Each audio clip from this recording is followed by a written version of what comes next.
बार बार मुझसे रूठ कर क्या मिलता है तुम्हें?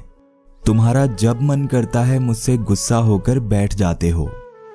दिल में अगर कोई बात है तो एक बार कह क्यों नहीं देते?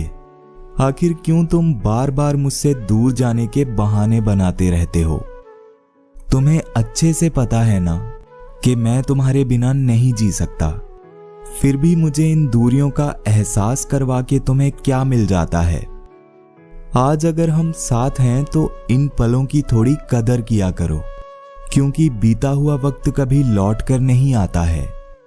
शायद मेरा तुम्हें मनाना तुम्हें बहुत अच्छा लगता है, पर अगर कभी मैं तुम्हें ना मना पाया तो क्या होगा? तुम बार बार मुझसे दूर तो चले जाते हो, पर अगर कभी मैं तुम्हें ना रोक पाया तो क्या होगा? अगर तुम्हारा ये गुस्सा हमारे अलग होने की वजह बन गया तो? अगर सच में मैं तुमसे दूर हो गया तो? मुझसे इतना नाराज मत हुआ करो।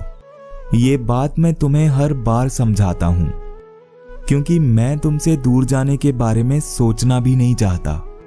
मैं तो इस ख्याल से भी डर जाता हूं। मैं जानता हूं तुम्हें अच्छे से पता है कि मैं तुम्हें मना ही लूंगा, पर क्या तुम्हें मुझसे दूर होने से डर नहीं लगता? मैं तुमसे बहुत प्यार करता हूं, इतना जितना मैंने आज तक किसी से नहीं किया। मगर मैं शायद बार बार तुम्हें रोक नहीं सकता, क्योंकि तुम्हारा ये मजाक कभी सच हो गया तो मेरी तो हस्ती ही मिट जाएगी। मैं जितनी मोहब्बत तुमसे करता हूं ना, उतनी मुझसे अब किसी और से नहीं हो पाएगी।